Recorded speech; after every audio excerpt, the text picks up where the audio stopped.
హరి ఓం శ్రీ గురుభ్యో నమ. నమో విశ్వకర్మణే. శివపురాణంలోని అత్యంత అద్భుతమైనటువంటి ఒక చిన్న కథ మీ అందరి కోసం. భక్తి శ్రద్ధలతో వినండి, పరమేశ్వరుని యొక్క అనుగ్రహం పొందండి. పూర్వకాలమున భృగు మహర్షి యొక్క వంశమున బ్రాహ్మణుడు ఒకడు ఉద్భవించి పరమేశ్వరుని పైన అత్యంత ప్రేమ కలిగి పరమేశ్వరుని యొక్క పూజలు చేస్తూ పరమేశ్వరుని యొక్క నామాన్ని జపం చేస్తూ ఉంటాడు. అతనికి తపస్సు చేయాలనే ఆలోచన వచ్చి పరమేశ్వరుని యొక్క నామాన్ని స్వీకరించి తపస్సు చేయ ప్రారంభం చేస్తాడు. అలా తపస్సు చేస్తూ ఉన్న అతను పంచాగ్నిహోత్రుడై ఆయన నిత్యము పరమేశ్వరుని యొక్క నామాన్ని జపం చేస్తూ ఉంటాడు. కాబట్టి ఈయన యొక్క తపస్సు అత్యంత అద్భుతంగా ఉంటుంది.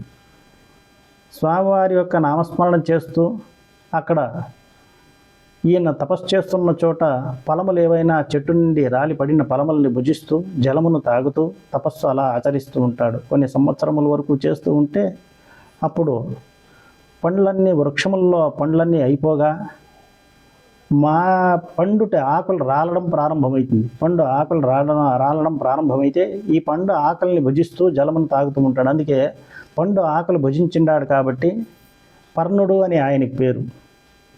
ఆయన తపస్సు ఎంతో అద్భుతంగా కొనసాగుతూ ఉంటుంది. ఒకరోజు ఆయన దర్భను కోయడానికి వెళ్ళినప్పుడు ఆయన శరీరంలో దెబ్బ తగులుతుంది. ఆ దర్భ కోసేటప్పుడు ఆ దెబ్బ తగిలితే కోసుకోవడం వల్ల రక్తం రాకుండా పచ్చటి ద్రవము ఆయన శరీరం నుండి బయట వస్తుంది.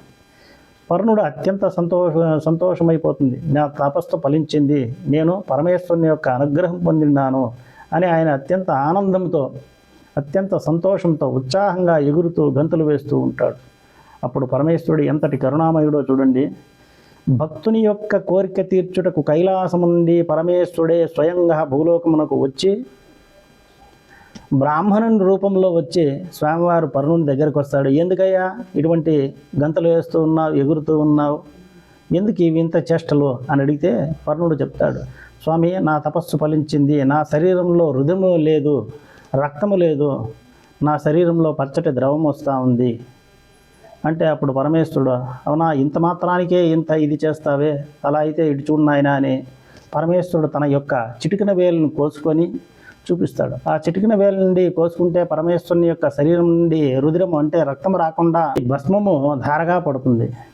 ఆ భస్మం పడినప్పుడు ఈ పర్ణుడు అత్యంత ఆనందంతో, స్వామి మీరు మాకన్నా తపస్సంపన్నులుగా ఉన్నారే, మీ యొక్క అనుగ్రహం మాకు కావాలి, మీ యొక్క కృపా కటాక్షములు మాకు కావాలి అని స్వామివారి చెయ్యి పట్టుకొని అత్యంత ప్రాధేయపడుతూ కన్నీటి మునిగి ఆ కన్నీటితో స్వామివారి యొక్క పాదముల పైన పడేనట్ల ప్రార్థన చేస్తే స్వామివారి నిజరూపాన్ని చూపించి పర్ణునికి, నాయన నీ యొక్క భక్తికి నేను మెచ్చుతిన్నాయన, నీవు నేటి నుండి నా యొక్క ప్రథమ గణములలో నీవు అగ్రగణ్యుడిగా ఉండి మేరు పర్వతం పైన నీవు తపస్సు చేసుకొని మేరు పర్వతం పైన ఆయనకి స్థానాన్ని కల్పిస్తాడు.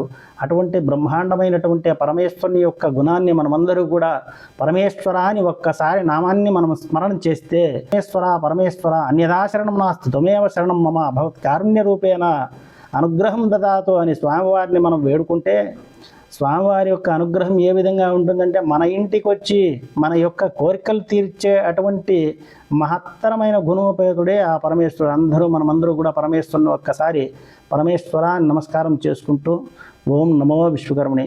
ఓం తత్సత్.